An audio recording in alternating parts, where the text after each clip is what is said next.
الحمدللہ رب العالمین والصلاة والسلام علی سید المرسلین اما بعد فاعوذ باللہ من الشیطان الرجیم بسم اللہ الرحمن الرحیم پڑھیے الصلاة والسلام علیک یا رسول اللہ وعلی آلک واصحابک یا حبیب اللہ الصلاة والسلام علیک یا نبی اللہ وعلی آلک واصحابک یا نور اللہ۔ درود پاک پڑھنے کے بے شمار فضائل و برکات ہیں۔ درود پاک جو ہے اگر اس کو ملٹی ڈائمینشنل طریقے سے دیکھا جائے، دیکھیں گناہ ہو جانا، خطائیں تو ہم خطاؤں کے پتلے ہیں، ہمیں بہت سارے اعمال ایسے ضرور ملتے ہیں کہ جن سے نیکیاں بڑھ جائیں، مگر وہ اعمال جن سے گناہ ڈیلیٹ ہو جائیں، جن سے گناہ معاف ہو جائیں، وہ وظائف یا وہ چیزیں بڑی تھوڑی نظر آتی ہیں۔ اور اس میں درود پاک ایک ایسا عمل ہے، بہت مشہور حدیث ہے، آپ نے سنی ہوگی کہ نبی پاک صلی اللہ علیہ وسلم نے فرمایا، جس کا مضمون ہے جو ایک بار درود پاک پڑھے اللہ تعالیٰ اس پر 10 رحمتیں نازل فرماتا ہے اور اس کے 10 گناہوں کو مٹا دیتا ہے اور اس کے 10 درجات کو بلند فرماتا ہے۔ دیکھیں یاد رکھیے گا، قیامت کے دن جب میرے اور آپ کے اعمال نامے تولے جائیں گے نا، تب گویا دوسرے لفظوں میں ایک بیلنس شیٹ ہوگی۔ نامہ اعمال جب تولے جائیں گے تو گناہوں کے پلڑے میں گناہ رکھے جائیں گے، نیکیوں کے پلڑوں میں نیکی رکھی جائے گی۔ اچھا ایک اور بات بھی بتا دوں، دنیا میں جو میزان ہے، اسکیل ہے، جب یہاں دنیا میں جو پلڑا بھاری ہوتا ہے وہ نیچے ہو جاتا ہے، علماء فرماتے ہیں قیامت کے دن جو پلڑا بھاری ہوگا وہ اوپر ہو جائے گا۔ اچھا اب ایک نیکی کسی کی زیادہ ہو گئی نا گناہوں اور نیکیوں کے پلڑے میں تو وہ جنت میں چلا جائے گا، ایک نیکی کم پڑ گئی تو اب اس کو جہنم میں بھیج دیا جائے گا۔ جبھی تو ایک ایک نیکی کے لیے لوگ مارے مارے پھریں گے۔ ماں بیٹے کے پاس آئے گی کہ بیٹا ایک نیکی دے دے، باپ بیٹے کے پاس جائے گا، بیٹا ایک گناہ میرا لے لے تاکہ وہ جو پلڑا ہے وہ میرا نیکیوں کا بڑھ جائے۔ بٹ نو بڈی، کوئی اس دن ساتھ دینے والا نہیں ہوگا، نفسی نفسی کا دور ہوگا۔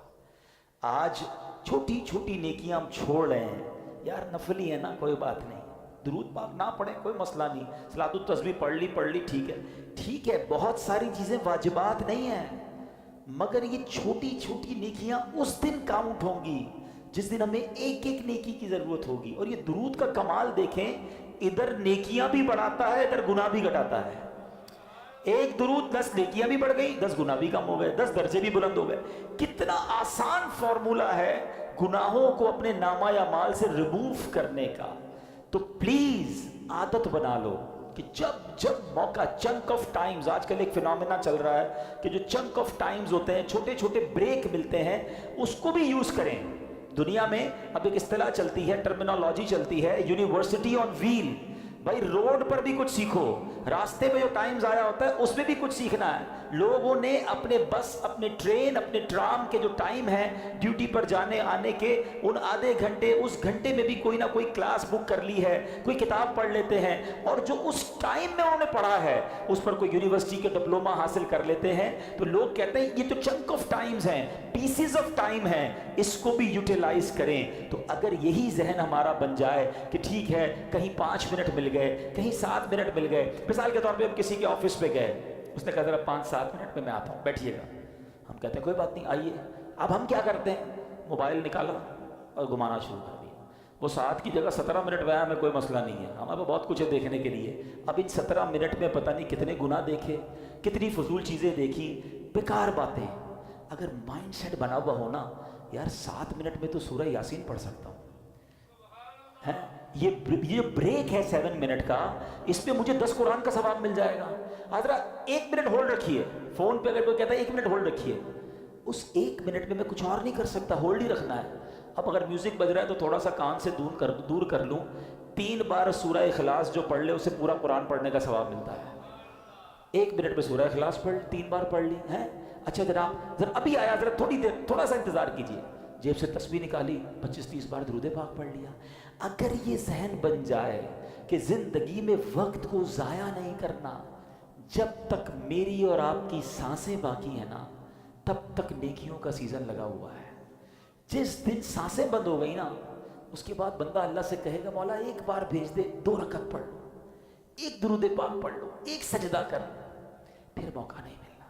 अभी मौका है, अभी टाइम है, तो इन लम्हात को यूज़ कीजिए और अपना माइंड सेट दुरूद पाक के बारे में बना लें कि बस रोज़ाना किसी ना किसी तरह मैंने कसरत से दुरूद पढ़ना है, क्योंकि गुनाह बहुत हो गए हैं, ख़ताएँ बहुत हो गई हैं। शायद ये दुरूद पढ़ना ही मेरे गुनाहों का कफ़ारा बन जाए, मेरी नेकियों में इजाफा बन जाए, मेरे आका की शफाअत का ज़रिया बन जाए, क़यामत के दिन नबी पाक के कुर्ब का वसीला बन जाए। तो ज़बान दुरूद पाक से तर रखा करें। आइए मिलकर मोहब्बत के साथ बाआवाज़ बुलंद दुरूद पाक पढ़ लें। सल्लु अलल हबीब सल्लल्लाहु तआला अला मुहम्मद सल्लल्लाहु अलैहि वसल्लम। आज मैं आपको इस्लाम के एक अजीम वाक़े की तरफ लिए चलता हूँ। शव्वालुल मुकर्रम में ये वाक़या हुआ और बड़ा ही कमाल का वाक़या है। यानी मैं कई बार ये अर्ज़ किया करता हूँ कि अपने बच्चों को बिलखुसूस बहुत सारे वाक़यात पढ़ाने चाहिए, मगर ग़ज़वा उहद जो है ना, उसको ज़रूर पढ़ें, खुद भी पढ़ें, अपने बच्चों को भी पढ़ाएं।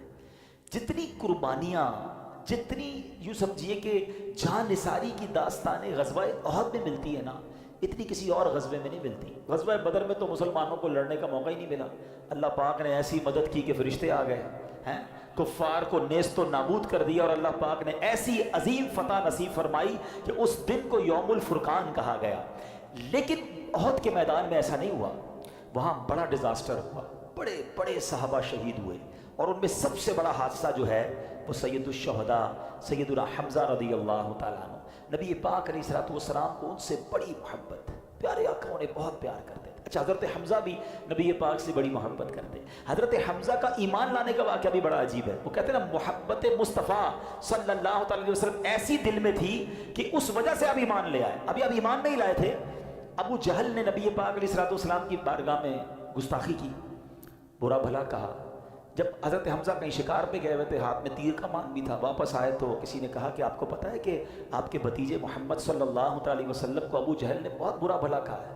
आपको बड़ा जलाल आया, आपने कमान ली और जाके अबू जहल के सर पे मार दी। कहा तुम्हें शर्म नहीं आई, तुमने मेरे भतीजे को बुरा भला कहा।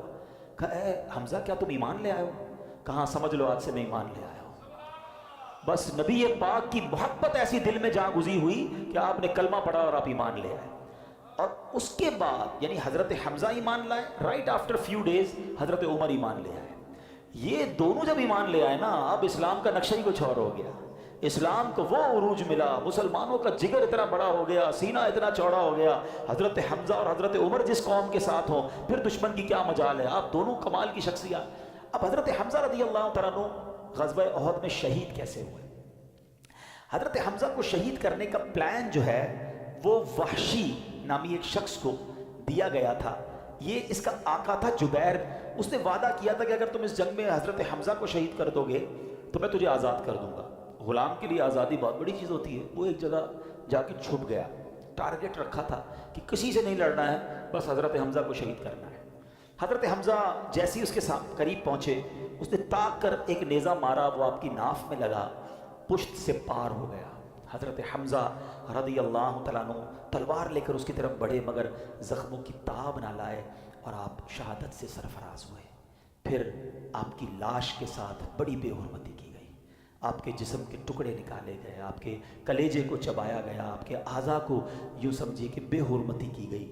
नबी पाक अलैहिस्सलाम बहुत गमज़दा हुए। मेरे आका अलैहिस्सलाम ने बड़े आंसू बहाए। और फिर नबी पाक अलैहिस्सलाम कमोबेश हर बुध को सैयदुश शुहदा सैयदना हम्ज़ा रज़ियल्लाहु तआला अन्हु और शुहदा उहद उनको शरफ़ देने तशरीफ़ ले जाया करते। और वो कमाल की हदीस है जिसका मज़मून है कि इनको जो सलाम करता है, ये क़यामत तक उन्हें सलाम करने वालों को सलामती की दुआ से नवाजते हैं।